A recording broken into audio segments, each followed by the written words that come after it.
Di dalam sosiologi komunikasi ada juga yang disebut dengan cyber community atau sekelompok orang yang menempati suatu wilayah dengan kurun waktu yang relatif lama.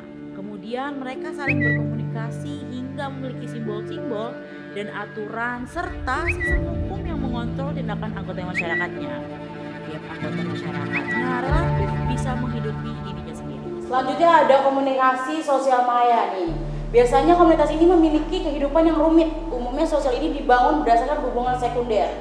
Dan Wih, apa nih? Ini seriusan? Bejat parah. Ih, stres sumpah.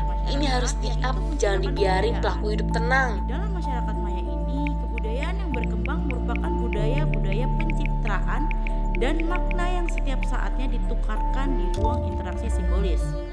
Seperti seorang kreator dan imajinator yang setiap saatnya mencurahkan pikirannya dalam 3 hal secara terpisah. Yang pertama, ada yang lebih suka menciptakan mesin-mesin yang canggih yang sesuai realitas. Yang kedua, ada juga yang suka menggunakan mesin. Halo @Basamo University dan @Bembasversity, mohon segera ditindaklanjuti mahasiswa yang diduga melakukan pelecehan seksual. #kawal terus sampai selesai. #kawal terus sampai selesai. Jangan mau damai pakai duit. Ini mah nggak cukup klarifikasi sih. Saya kira cukup sampai di sini. Ada pertanyaan? Baiklah, kalau tidak ada, kita bertemu di minggu depan di kelas yang sama dan di jam yang sama. Baik pemirsa, tak hanya menyasar warga Sis, dengan emang informasi boleh kalau kawal kesehatan, mengawal? berita Kalau hoaks beritanya juga aja masuk belum ke ranah benar. pajak. Di salah satu provinsi, Udah ada sejumlah beritanya warga kok. mengaku menerima email Pelakunya palsu juga udah yang ke-spill. mengatasnamakan lembaga pajak setempat. Makanya baca yang beritanya, berisi Mas. pemberitahuan wajib pajak. Lembaga Biasa, bro, baru informasi keluar dari terkait goa. daerah setempat pun langsung mengunggah klarifikasi untuk mengingatkan warga agar tetap waspada dan berhati-hati pada Jumat Mas Ganteng, 5 tolong Mei dibaca baik-baik nih. 2023. Dan berita hoax selanjutnya datang dari kasus Dapat dari mana? di mana kasus ini Alah, terjadi bacot di banget. salah satu Itu kan ada daerah buktinya. yang melibatkan dunia pendidikan. Kita nggak boleh asal posting Polisi kalau sempat kebenarannya melakukan aja belum penelitian. terbukti. Penyelidikan Emang terus susah ngomong dilaksanakan sama orang oleh pihak goa. berwajib guna memperjelas keadaan yang sebenarnya terjadi. Dengan demikian, Kenapa korban gak bikin hoax akun atau anonim buat nyebarin ketidakpercayaan bukti entah terhadap itu informasi SS atau bisa apapun? membuat Terus masyarakat dikirim ke menjadi Manfest? skeptis terhadap Atau sumber kenapa korban gak informasi. langsung ngelapor polisi? Media, Biar kita tahu pemerintah, kronologi dan lengkapnya. lembaga resmi. Kalau tanpa itu Selain kan itu, jatuhnya bisa jadi hoax fitnah juga dan dapat pencemaran nama mengacaukan baik. kemampuan Kalau masyarakat buktinya udah ada yang kan akan jadi bisa clear dan memberikan netizen juga berita bisa bawa terbaru kasus dan ini sampai beraktual. terungkap. Baik pemirsa, tak hanya menyasar warga dengan informasi Kenapa kesehatan, korban gak lapor berita polisi? hoax juga It's masuk ke stupid ranah question. pajak. Kasus besar aja bisa ketutup. Yang begini mah sama duit aja udah damai. Kalau salah mah salah. Yang namanya pelecehan tetap pelecehan. Pelaku yang kayak gini jangan dibela. Valid gak nih guys? Cuaks. Pantesan kejahatan soal pelecehan kayak gini marak banget di Indo. Pelakunya jadi dukung. Dah lah, biarin dia mah. Yang penting kita sesama perempuan harus saling melindungi. Valid banget. Gue cuma berusaha skeptis dan ngingetin bahwa ini belum terbukti dan masih diselidiki. Kok jadi dituduh dukung pelaku? Jangan kaget sih kalau setelah ini ada berita @sasuke88 kesandung kasus pelecehan juga. Waduh. BTW, ada info baru lagi nggak nih tentang pelaku? Ada bukti lain nggak? Biar gue bantu up. Jadi lu nggak perlu khawatir soal identitas lu bakal kebongkar.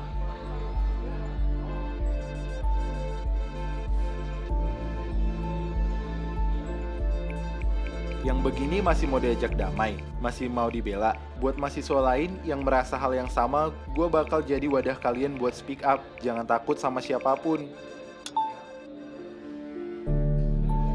Kita harus tahu tentang yang namanya literasi digital.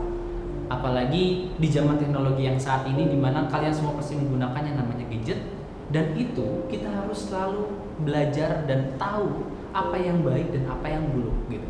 Dan melalui literasi digital. Nah, Abel, tolong HP-nya ditahan terlebih dahulu. Bisa perhatikan saya dulu?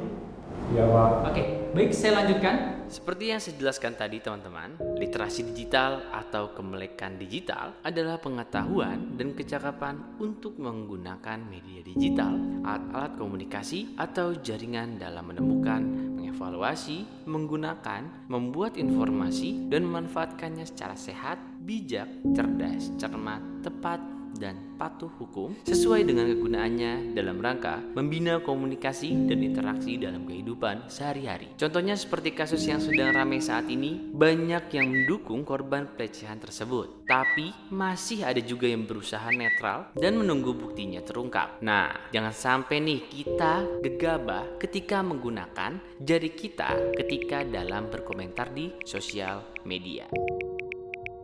Gue dari awal nggak pernah nyebutin nama pelaku ataupun identitas pelaku. Kalau tweet gue dirasa sebagai bentuk provokasi, padahal nama pun gak gue sebut. Jelas-jelas tertulis terduga. Untuk terduga pelaku, gue minta maaf sebesar-besarnya ya. Emang boleh takut itu? Emang boleh sebijak itu? Pak polisi, bawa nih satu lagi.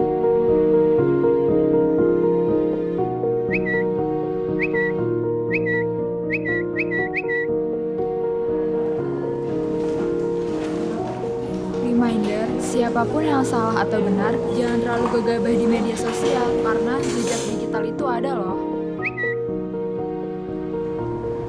Lu ngapain sih liat gue?